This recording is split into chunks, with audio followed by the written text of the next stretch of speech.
Hello guys, what is up? I'm back and we're going to be doing another update on Zombie Knockout, and this time I'm actually going to be showing you me coding something. So yeah, so far I made a lot of progress, I guess. I have a base game object class with a lot of stuff in it to help me like build on top of that, and I did, and there's tons of, well, not tons of code yet, but there's a bit of code put into it so far.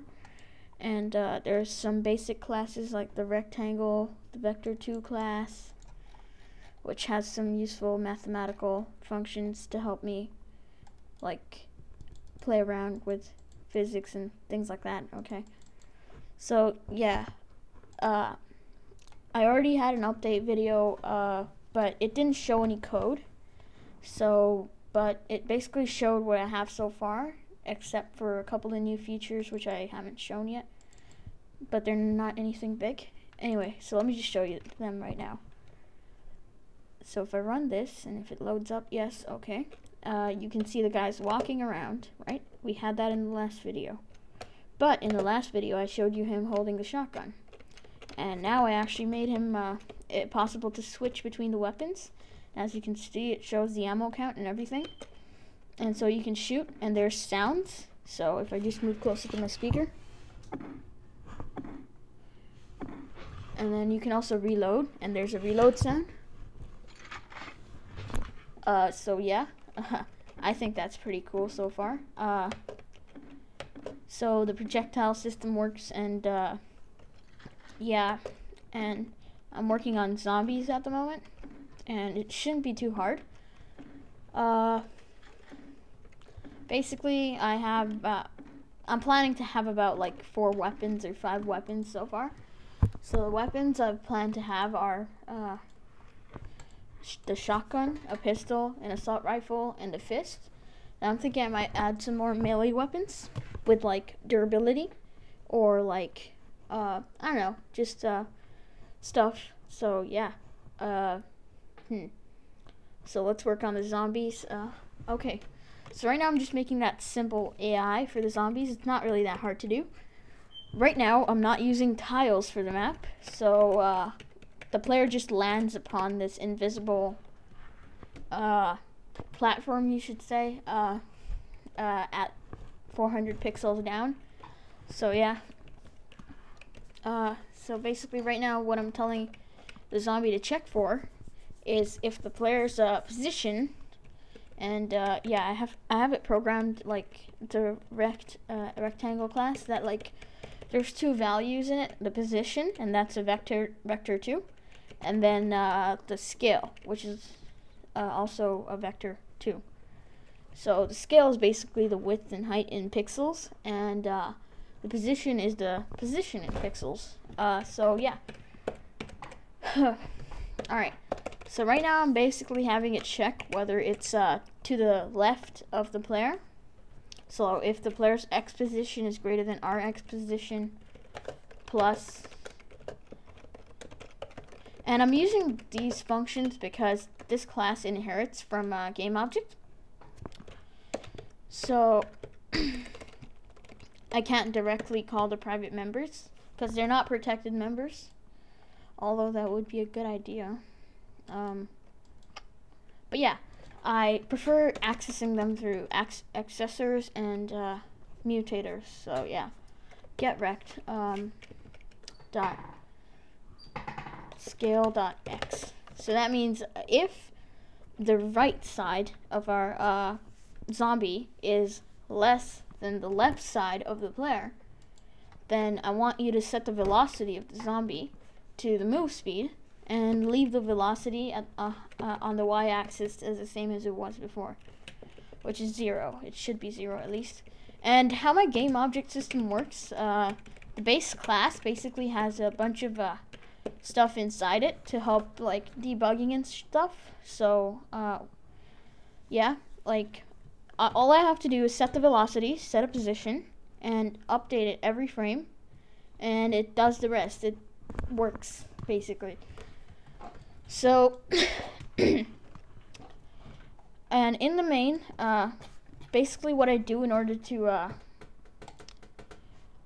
right now this is not exactly the best code, so like it's not optimized or anything, but I'm using a pointer to a game object so I can like diversify my, sorry, not diversify, that's a completely wrong word. I'm using a pointer to a game object, but I'm assigning it to a player. Now you may think, wait, what? You have to create a player object in order to assign a player to it. Well, no, because the player inherits from, this is called polymorphism. Basically, since the player class inherits from game object, it can morph back into a game object. So that allows you to do things like have a giant list of game objects that are updated constantly, and you don't even need to do anything. You just simply add your game object to the queue, and it gets updated, it gets drawn and everything. And the cool thing is, you can actually cast the game object. If you know the game object's a player, you can cast it back into a player, and then you can call functions that would only be that would only apply to the player, and then you can assign that game object pointer back to the player pointer. So that's what I'm doing right here. This was just me testing like how I'm gonna do this, and I'm pretty sure this is not optimized. I don't know the first thing about optimization in C++, but so far it doesn't seem to have any frame rate drops, and I've run it all night, so it doesn't like memory leak that bad apparently. So I think we're good. I'm not exactly like gonna make it to the standards of Xbox, because that would be crazy, because I'm not publishing it on the Xbox, and they have some crazy standards and rules if you want to publish a game on there. Of course, if you're using XNA or something, then that's different, but yeah. So, like, this was one of the problems I had, which a lot of game developers with C++ might. New game developers who don't know C++, they might have problems with this, is when, like, you're using polymorphism to have, like, a game object class, which stores, like, players and everything all in one. But you might want to access, like, the, I don't know, player shoot shotgun function on the player when, I don't know, in a cutscene or something. You want to access that function, but wait, you can't, because it's a game object, and game objects don't have that function. So you can only call the function for a game. Like, let's say you cast the game object pointer to a player.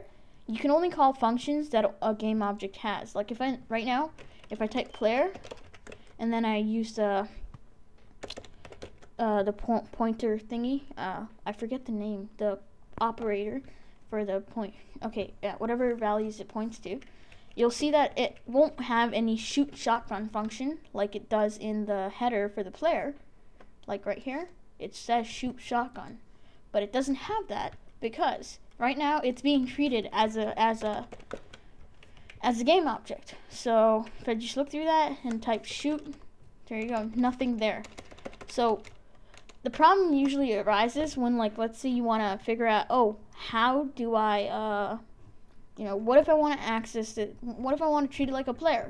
Like call the shoot shotgun function, or like kill it or something. I need to know how to do that. So basically, in order to do that, you create a pointer to a player, and then you cast the player game object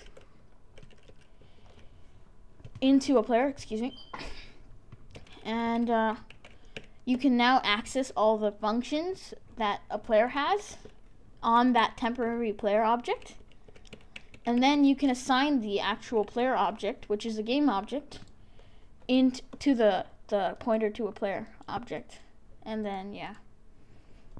So now if I run it, it should work fine, and my game object class is a built-in debugging system, so if I just remove one thing, this disable debug call to a function, it will debug his rectangle. And basically what it does, it basically draws a rectangle around the player object, just to show like the bounds and everything. Obviously, the collision rectangle can be assigned separately, but this just shows like the image bounds. So next, basically the little line there that comes up when I walk around and stuff, that's basically the velocity. So it debugs it. It can also tell you the velocity of the game object, because all game objects have a velocity, which can be 0 or whatever, so they can be stationary or not. And yeah, it's as simple as just calling a enable debug and disable debug function. And also, I have a debug rect function built into the class, just in case you want to debug an object's rectangle, which is not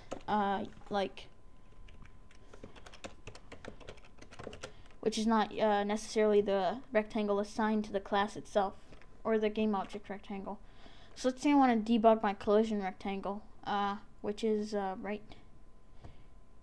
collision rect right there. If I want to debug that, I just type debug rect collision rect, and I shouldn't be placing that right here because it's actually a rendering function, so I should be placing that in my render section.